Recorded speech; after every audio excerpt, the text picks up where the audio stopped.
This is the room where Baba stayed during his visits to Delhi from 1950 to 1953. He first came to Delhi in May 1952 and stayed here from 23rd May 1950 during his first visit to Delhi. And as he came into this room, he immediately asked that all the doors and ventilators should be closed and the fan should be put off. Although that happened to be the hottest part of the summer, but Baba never used the fan. And throughout the night, we could listen to Baba clapping off and on, and his interpreter, Eric, would go into the room and again come out after some time.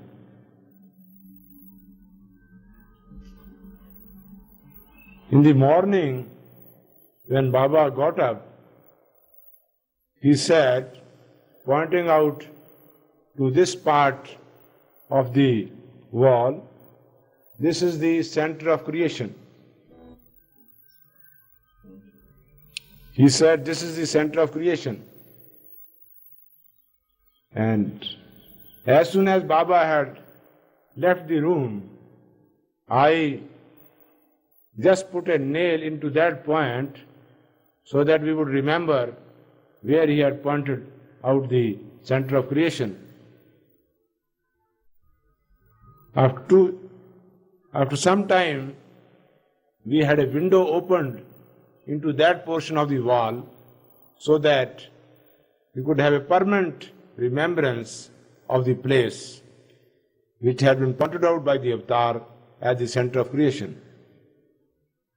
People in the states became very much interested, you see, and when last year I went to America, many of them inquired where that center of creation, the Om point, was in my house. The other important thing in this room is a picture taken of Baba a few years back. One day, Baba was just giving instructions to a newcomer, and he looked up at the photo and said, "This picture is more powerful than my own self."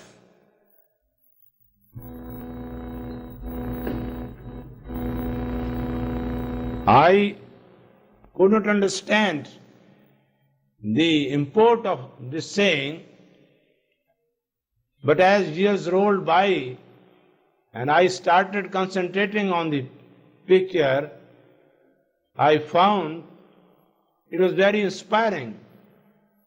Since then, we have made it a point to keep this picture always in this room, and except on one occasion when we took it for a meeting convened in the Constitution Club to celebrate Baba's birthday, this picture has always remained in this room, and it has been inspiring all visitors, both from the east and the west, who happen to visit this place. Many objects of interest to Baba lovers are placed in this room. There is the dressing table used by Baba, which you see on the left. And then there is the bed used by Baba in 1952 and 1953 during his other visits to Delhi. During his first visit to Delhi, Baba did not use the bedstead, he just slept on the floor. But after that accident, he used the bed in 1952 visits and in the 1953 visits. A very interesting item which is of great importance to us is this picture of Baba taken in 1953 during his last visit to Delhi. Around Baba's neck you can see a gold chain of pure gold. Baba put this round his neck for some time and then later on handed it over to one of his lovers, saying, "This you should use for your daughter's marriage." In 1952, when Baba came to Delhi to give public darshan, he also convened a meeting in the adjoining room where he had called most of the members of his Mandali at Meher and Meher to come to Delhi, and also the Pune Bhajan Mandali. At that time, as the music started, Baba got hold of this drum, just struck it 2-3 times as a token of his playing it, and then handed it over to the Pune Bhajan Mandali. Baba was always fond of playing the drum, you see, and this was very much appreciated by the Pune Bhajan Mandali. This chest of drawer has been here since 1950, and in this we used to keep all Baba's apparel, his costumes, his jacket, especially the pink jacket he used to wear for Darshan program. In this room, whenever a newcomer came, then Baba used to give him special instructions. On one occasion, when somebody came with a long list of questions, Baba said, the only thing that really matters is to love him. And he said that in case he could not love the way he wanted him to do, he should obey him. And if that also was not possible, he should just surrender unto him. Now the newcomer was rather nonplussed. He found all these alternatives very difficult.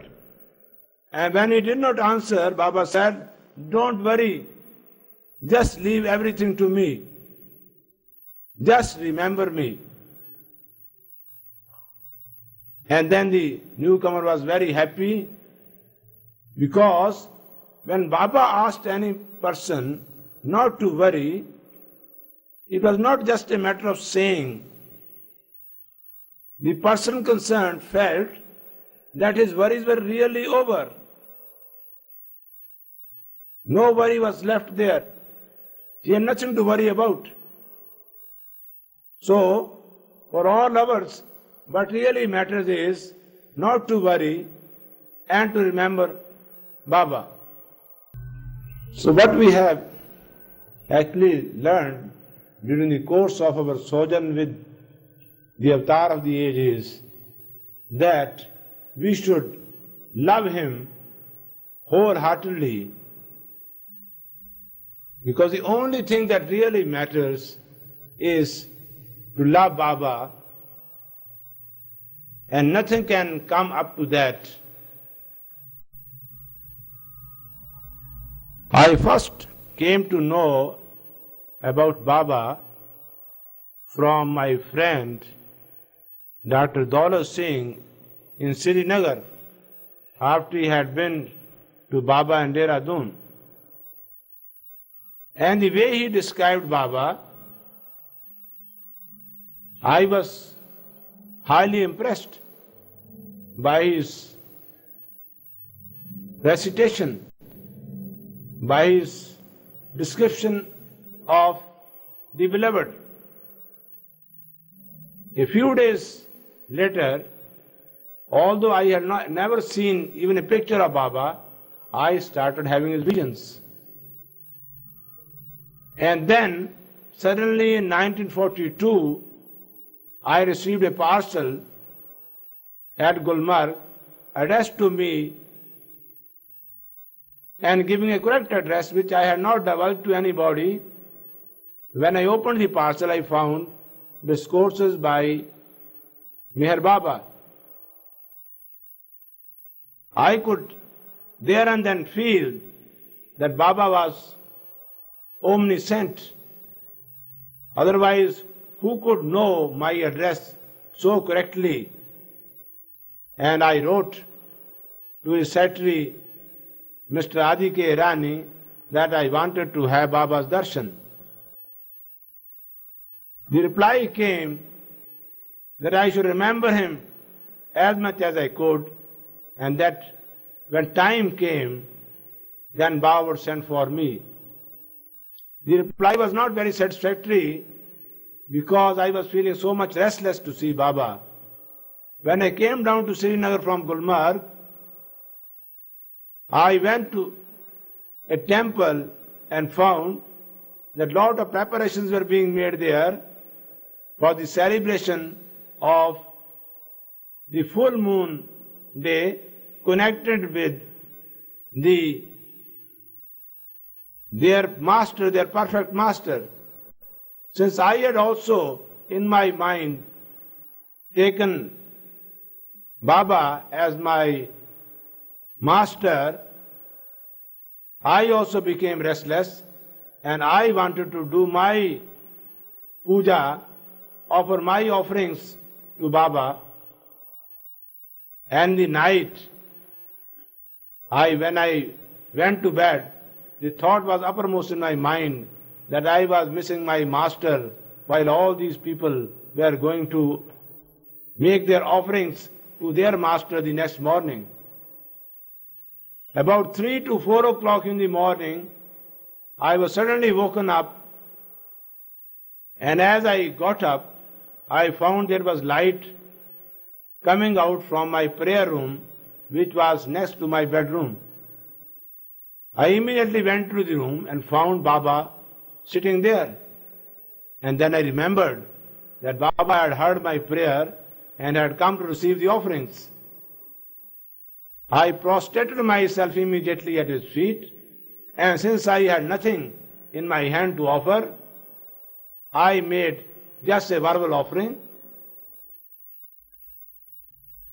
But when I got up, I found Baba was not in the room. I was surprised. But then I wrote a letter to Baba's secretary, Mr. Adike Irani, and the wordings were like this: Baba appeared to me this morning in my prayer room and accepted my offerings. If this is a fact and not a hallucination, that this money which is being sent by money order should be accepted. If not, it can be returned. And you will be glad to know, as I was, that the money was accepted. Then another phase came. Again I requested for Baba's darshan, and then a few weeks later, I found that all the walls of my bedroom, which are made of brick and mortar, turned into glass. And through those glass panes, I could see a car passing on the roadside with Baba sitting into it. In the flash, the entire thing was over. Baba's car had left, and this glass pane again turned into brick and mortar. But I knew that what I had seen was a fact. So next morning I tried to make a search for Baba, thinking that he must be in the valley. In the valley of Kashmir. So I went from place to place, from hotel to hotel, from motel to motel, from boarding house to boarding house, until I came to a place near the Dal Lake in Srinagar, where the boy, one of the orderlies in the hotel, told me, yes, there was a party from Bombay who had come here. They went out in the morning, they did not eat anything, and there was one amongst the party wearing a white long robe with long flowing hair, who did not speak, and they would have 3 or 4 bottles of coffee or tea with them, and that they had left the same morning at the same time at which I had seen them. So again Baba had come to Kashmir and he had gone away, and I felt very much perturbed over it. Again I wrote to Baba, and quick came the reply that I could not come to Ahmednagar, but when the time came, then Baba would come to Kashmir and give his darshan. Now it so happened, next year, that is in 1944, one day suddenly my heart, without any reason, started throbbing. It was like a compass. When a compass is put out of order, it wants to adjust itself from north to south. So like that, my heart was also perturbed, because it felt that Baba was somewhere near in the Kashmir valley. I then started searching for him, and at last I came to know that there was a party come from Bombay, but Baba's name was not given therein. So immediately I contacted the postmaster, and he confirmed that there was a mail for Meher Baba which was being regularly collected by a person every day. So I asked the postmaster to withhold the mail the next morning, give me a ring immediately so that I could come there and contact the person who would collect the mail. Next morning came a telephonic call from the postmaster Srinagar saying that a gentleman had come to collect the mail intended for Meher Baba. I immediately ran to the post office, and as Vishnu Master, then a member of the Mandali, came out with the mail from the post office boundary, I caught hold of him. He tried to wriggle out, saying that he had not violated any customs regulations,